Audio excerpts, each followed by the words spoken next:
Republican senators met with the president at the White House to strategize on their effort to pass a health care law to replace the Affordable Care Act. Before their meeting, the president spoke about the problems with the current law.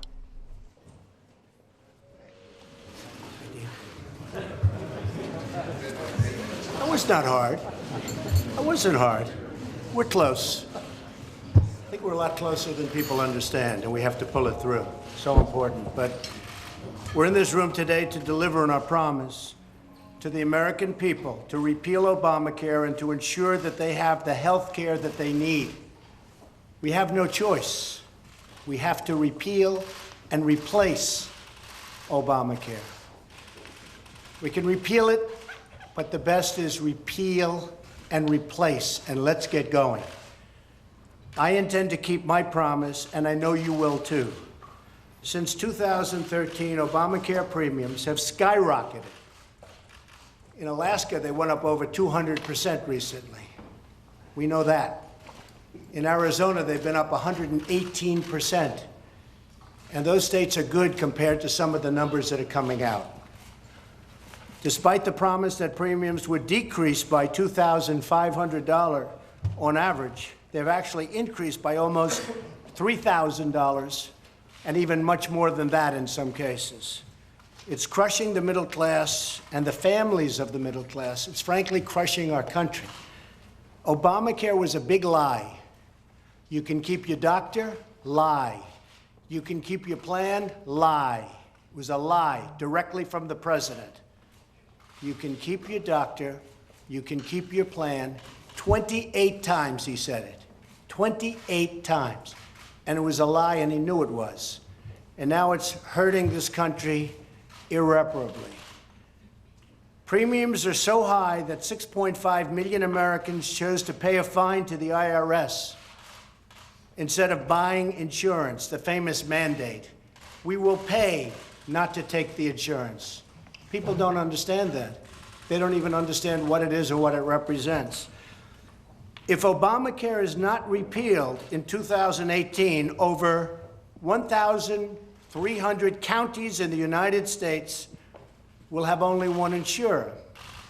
40 counties will have absolutely no coverage in the exchange.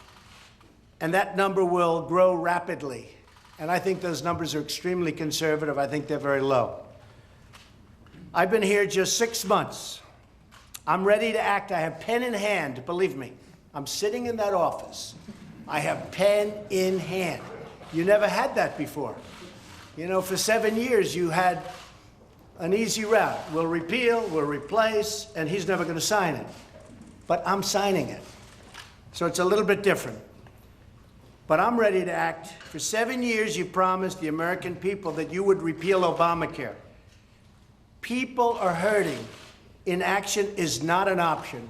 And frankly, I don't think we should leave town unless we have a health insurance plan, unless we can give our people great health care, because we're close.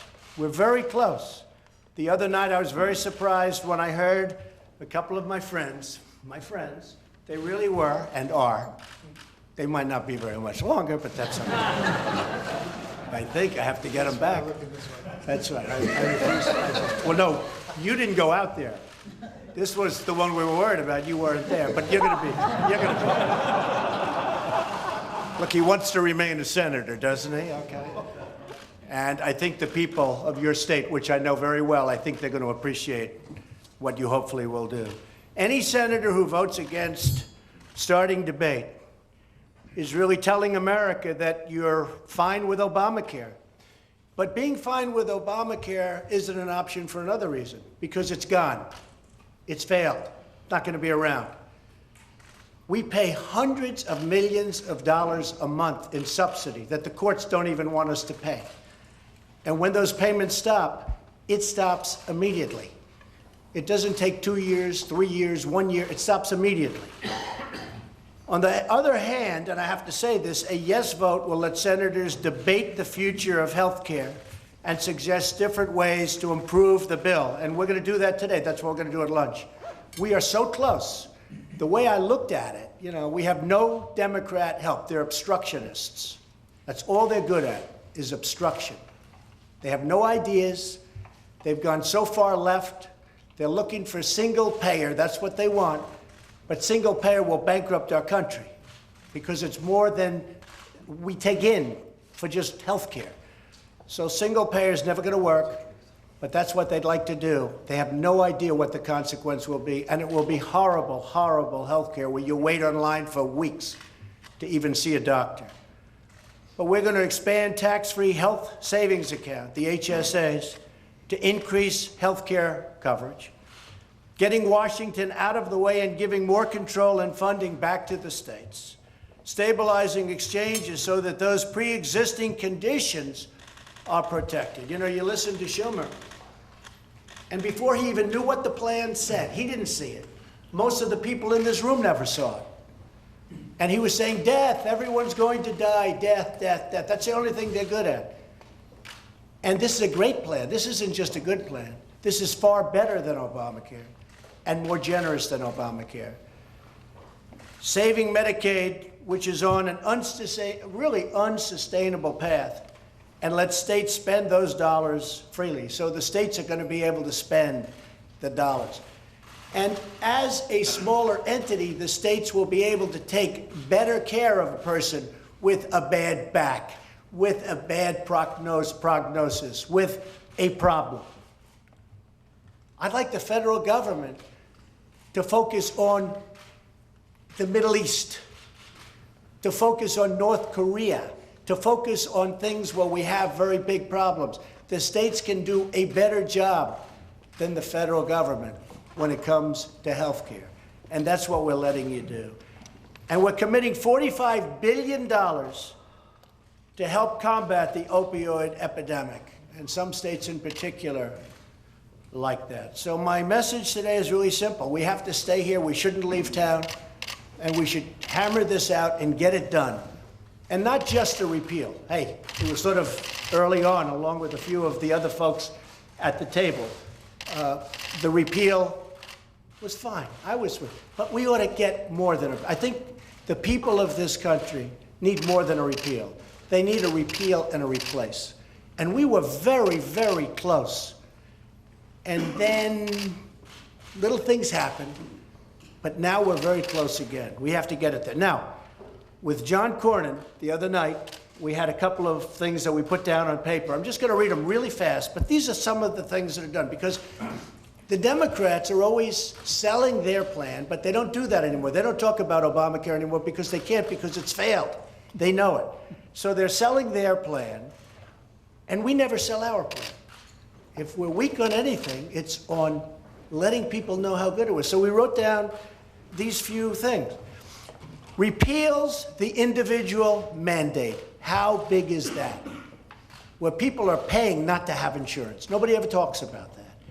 Repeals job-killing employer mandate. How big is that? Will substantially lower premiums. And remember this, cross-country lines, cross-state lines, where you have where it's almost impossible for insurance companies to compete in different states. We can't because of, unfortunately, the 60 votes. Put that here, but it's going to come very soon. We're putting it in a popular bill, and that will come. And that will come, and your premiums will be down 60 and 70%. People don't know that. Nobody hears it. Nobody talks about it.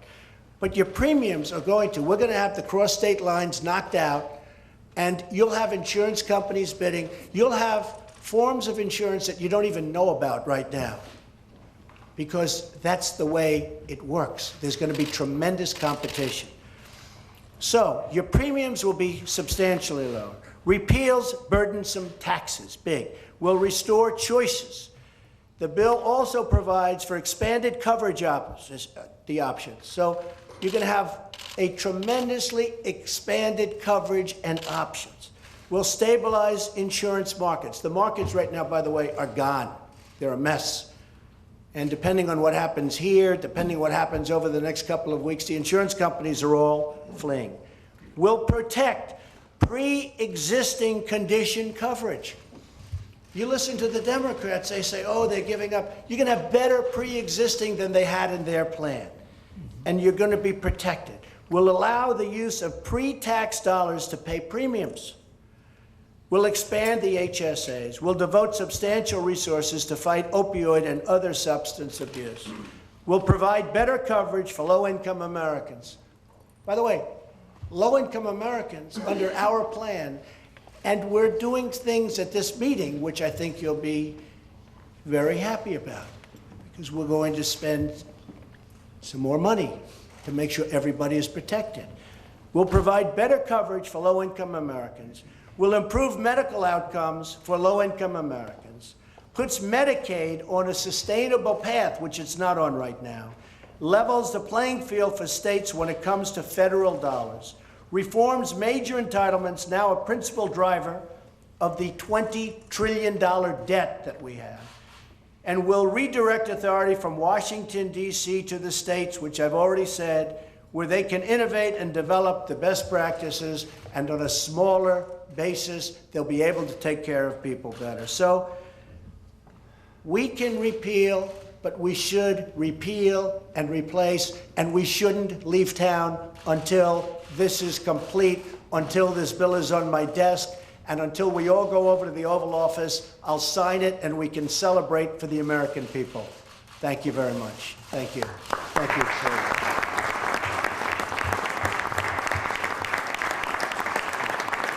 Thank you very much.